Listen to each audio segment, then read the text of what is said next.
नमस्कार दोस्तों, आइए जानते राजस्थान की बड़ी खबरें। पहली खबर, राजस्थान में उदयपुर राज परिवार के बीच विवाद अपने चरम पर पहुंच चुका है। चित्तौड़ में महेंद्र सिंह मेवाड़ के निधन के बाद उनके बेटे विश्वराज सिंह मेवाड़ का राज तिलक हुआ, लेकिन इसके बाद उदयपुर के सिटी पैलेस स्थित धूनी दर्शन को लेकर महाराणा प्रताप के दो वंशजों के बीच विवाद जारी है। इस विवाद में सोमवार को हिंसा भी हुई, जब विश्वराज सिंह मेवाड़ अपने समर्थकों के साथ उदयपुर के सिटी पैलेस में धूनी दर्शन के लिए पहुंचे और उन्हें महल में प्रवेश करने नहीं दिया गया। इसके बाद स्थिति इतनी तनावपूर्ण हो गई कि देर रात तक महल के बाहर और अंदर के लोगों के बीच पत्थरबाजी हुई। पुलिस की भारी तैनाती के बावजूद विवाद थमने का नाम नहीं ले रहा था। अब कहा जा रहा है कि आज फिर विश्वराज सिंह के समर्थक सिटी पैलेस के बाहर जमा होने वाले हैं। इसी के मद्देनजर कानून व्यवस्था को कड़ा कर दिया गया है। इस दौरान की कुछ तस्वीरें भी सामने आई हैं, जिसमें खाली सड़कों पर पुलिस बैरिकेड लगे हुए नजर आ रहे हैं। रात में ही जिला प्रशासन ने सिटी पैलेस के गेट पर रिसीवर नियुक्ति करने का ऑर्डर भी चस्पा किया है। इसमें बड़ी पोल से धूनी और जनाना महल तक जाने वाले रास्ते के साथ धूनी वाले स्थान को कुर्क करने की भी जानकारी दी गई है। ऐसे में आज होने वाली कार्रवाई पर राजस्थान समेत पूरे देश की नजर रहेगी। वहीं उदयपुर के पूर्व राजघराने के बीच चल रहे विवाद को देखते हुए अब प्रशासन ने सिटी पैलेस के आसपास के इलाकों में धारा 163 लागू कर दी है। जगदीश चौक से 500 मीटर के परिक्षेत्र में और रंगनिवास पर्यटन पुलिस थाना तक निषेधाज्ञा लागू होगी। कलेक्टर पोसवाल ने लोक शांति के लिए धारा 163 लागू करने के आदेश दिए। उल्लेखनीय हो कि कलेक्टर ने यह आदेश लक्ष्यराज सिंह मेवाड़ की प्रेस कॉन्फ्रेंस के बाद दिया। प्रेस कॉन्फ्रेंस में लक्ष्यराज सिंह मेवाड़ ने निषेधाज्ञा लागू नहीं करने को लेकर प्रशासन को आड़े हाथों लिया था।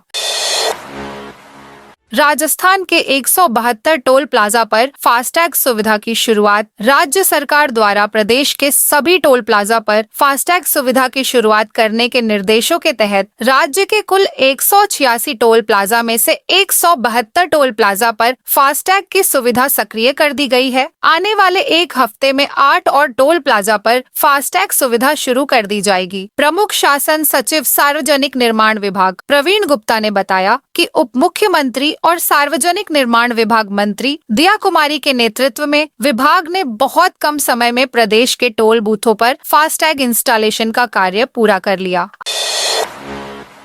आंगनबाड़ी कार्यकर्ताओं के वेतन भुगतान के लिए केंद्रीय मंत्री से मिली दिया कुमारी। राजस्थान की डिप्टी सीएम दिया कुमारी मंगलवार को दिल्ली दौरे पर रहीं। वहां उन्होंने केंद्रीय महिला और बाल विकास मंत्री अन्नपूर्णा देवी से मुलाकात की। इस मुलाकात के दौरान दिया कुमारी ने आंगनबाड़ी कार्यकर्ताओं के वेतन भुगतान का मुद्दा उठाया। साथ ही राज्य में चल रहे आंगनबाड़ी केंद्रों के मरम्मत और नए भवनों के निर्माण सहित अन्य मुद्दों पर बात की। इस मुलाकात के बाद बताया गया कि देश के सभी राज्यों के महिला एवं बाल विकास विभाग का एक राष्ट्रीय चिंतन शिविर जनवरी माह में उदयपुर में आयोजित किया जाएगा। इस चिंतन शिविर में केंद्रीय मंत्री समेत सभी राज्यों के महिला एवं बाल विकास मंत्री भाग लेंगे तथा आंगनबाड़ी केंद्रों, पोषाहार तथा महिला एवं बाल विकास से जुड़े विभिन्न मुद्दों पर विस्तार से चर्चा कर और राज्यों की आवश्यकता अनुसार एक रोड मैप तैयार करेंगे। उप मुख्यमंत्री दिया कुमारी ने मंगलवार को दिल्ली में केंद्रीय मंत्री अन्नपूर्णा देवी से मुलाकात की और विभाग से संबंधित सभी मुद्दों पर विस्तार से चर्चा की। सरकारी स्कूलों में अर्धवार्षिक परीक्षा का टाइम टेबल घोषित। राजस्थान में पहली बार कक्षा 9 से 12वीं तक अर्धवार्षिक परीक्षा का आयोजन राज्य स्तर पर हो रहा है। इसके लिए राजस्थान माध्यमिक शिक्षा बीकानेर ने परीक्षा का टाइम टेबल मंगलवार को घोषित कर दिया गया है। ये अर्धवार्षिक परीक्षाएं 12 दिसंबर से 27 दिसंबर तक आयोजित की जाएंगी। अब तक स्कूलों में अर्धवार्षिक परीक्षाएं जिला स्तर पर होती थी। पहली बार राज्य स्तर पर अर्धवार्षिक परीक्षाओं का आयोजन किया जा रहा है। माध्यमिक शिक्षा के निदेशक आशीष मोदी ने बताया कि इस बार अर्धवार्षिक परीक्षाएं राज्य स्तर पर हो रही हैं।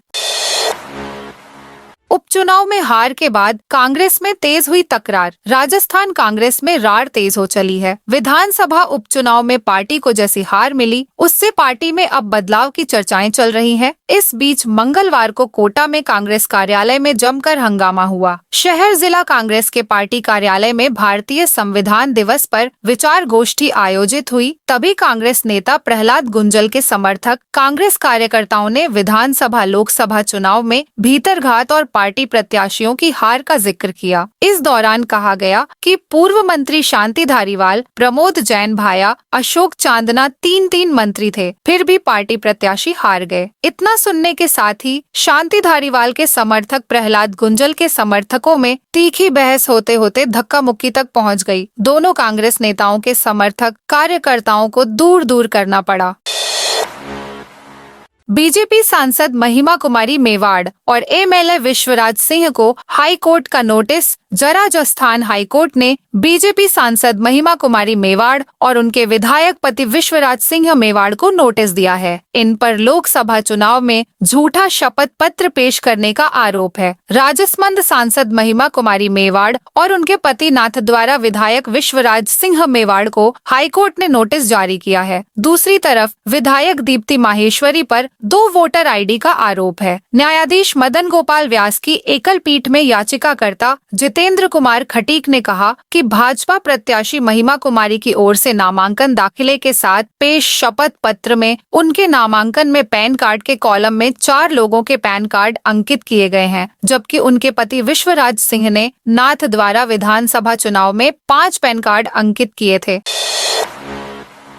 राजस्थान में इस बार 25 दिसंबर से नहीं होंगे शीतकालीन अवकाश। राजस्थान के सरकारी स्कूलों में इस बार 25 दिसंबर से शीतकालीन अवकाश नहीं होंगे। हालांकि राजस्थान सरकार ने अभी तक इस संबंध में कोई आदेश जारी नहीं किए हैं, लेकिन इस दौरान स्कूलों में अर्धवार्षिक परीक्षाएं आयोजित की जाएंगी। ऐसे में 25 दिसंबर से शीतकालीन अवकाश की कोई संभावना नजर नहीं आती है। पिछले दिनों शिक्षा मंत्री मदन दिलावर ने भी शीतकालीन अवकाश 25 दिसंबर से करने को लेकर एक बड़ा बयान दिया था। उन्होंने कहा था कि राजस्थान में सर्दियों को देखते हुए ही शीतकालीन अवकाश घोषित किए जाएंगे। तभी से ही 25 दिसंबर से शीतकालीन अवकाश को लेकर छात्रों, शिक्षकों के अलावा अभिभावकों में असमंजस का माहौल बना हुआ था। लेकिन अब शिक्षा विभाग ने शीतकालीन अवकाश के दौरान ही अर्धवार्षिक परीक्षाएं रखी हैं। ऐसे में शीतकालीन अवकाश की उम्मीद 25 दिसंबर से नजर नहीं आ रही है।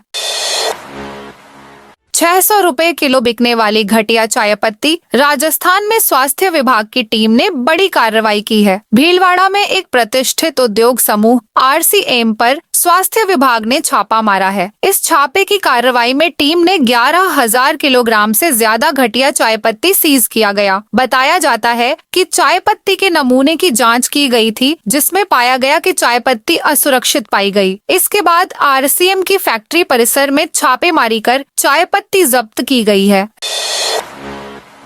राजस्थान में आगामी माह में 1,25,000 बालिकाओं को साइकिल वितरित की जाएगी। मुख्यमंत्री ने कहा कि राज्य के सभी विद्यालयों में शिक्षण की गुणवत्ता बेहतरीन करने के लिए सरकार खाली पदों पर भर्ती कर रही है। उन्होंने कहा कि हमारी सरकार में अब तक लगभग 20,500 पदों पर नियुक्तियां दी जा चुकी हैं। साथ ही लगभग 18,000 पदों पर पदोन्नति की गई है। प्राध्यापक, स्कूल शिक्षा, पुस्तकालय अध्यक्ष ग्रेड 2 एवं ग्रेड 3 और वरिष्ठ अध्यापक के कुल 5,000 से अधिक पदों पर भर्ती प्रक्रियाधीन है। साथ ही विभिन्न संवर्गों में चयनित 515 अभ्यर्थियों को दिसंबर माह में नियुक्तियां दे दी जाएंगी। उन्होंने अधिकारियों को रिक्त पदों पर चरणबद्ध रूप से भर्ती करने के निर्देश दिए। प्रदेश के मुख्यमंत्री भजन लाल शर्मा की ओर से की गई बजट घोषणा के क्रियान्वयन में अब प्रदेश की चयनित गौशालाओं को रियायती दरों पर गौकाष्ठ मशीन उपलब्ध करवाए जाने की प्रक्रिया अंतिम दौर में चल रही है, जिसके लिए गोपालन विभाग की ओर से जारी निर्देशानुसार इसके लिए आवेदन की अंतिम तिथि 26 नवंबर है। गौपालन विभाग के अनुसार पात्र गौशालाओं को योजना अंतर्गत आवेदन करना होगा। पशुपालन विभाग को गौशालाओं का चयन कर सूचना से निदेशालय को दी जाएगी, जिस पर विभाग गौकाष्ठ मशीन क्रय करने की कार्रवाई करेगा। राजस्थान के इस एक जिले ने उपजाए 13,500 करोड़ रुपए का लहसुन और प्याज के दाम बढ़ने से किसानों का रुझान भी इस खेती में बढ़ा है। जिले भर में हजारों बीघा जमीन में किसानों ने इस बार लहसुन और प्याज की फसल लगाई है। इस बार लहसुन के दाम 200 रुपए से 400 रुपए किलो तक पहुंच गए, जबकि प्याज भी 50 से 60 रुपए किलो तक पहुंच गए थे। इसके चलते लहसुन और प्याज की खेती करने वाले किसानों ने फसल का रकबा और बढ़ा दिया है। फर्जी स्क्रीनशॉट और नकली नोटिफिकेशन से सावधान, डिजिटल दुनिया भी अब नकली होती जा रही है। साइबर ठगों ने यूपीआई पेमेंट के क्यूआर कोड की भी नकल तैयार कर दी है। यह असल को भी मात देती नजर आ रही है। Fake UPI ID based app के जरिए ठग बड़ी संख्या में लोगों को ठग रहे हैं। डिजिटल पेमेंट के बढ़ते इस्तेमाल के साथ फर्जी भुगतान ऐप का खतरा भी तेजी से बढ़ रहा है। Fake UPI ID based app के जरिए ठग बड़ी संख्या में लोगों को अपना शिकार बना रहे हैं। अशोक गहलोत की एक और योजना का नाम बदला। राजस्थान में भजनलाल सरकार ने राज्य के शहरी क्षेत्र में संचालित इंदिरा गांधी शहरी रोजगार गारंटी योजना का नया नाम मुख्यमंत्री शहरी रोजगार गारंटी योजना किया गया है। इस संबंध में स्वायत्त शासन विभाग के निदेशक कुमार पाल गौतम ने आदेश जारी किए। साथ ही मुख्यमंत्री शहरी रोजगार गारंटी योजना का नया लोगो भी जारी किया गया है। योजना का नाम बदलने पर पूर्व मंत्री प्रताप सिंह खाचरियावास ने बीजेपी सरकार पर निशाना साधते हुए इसे महापाप बताया है।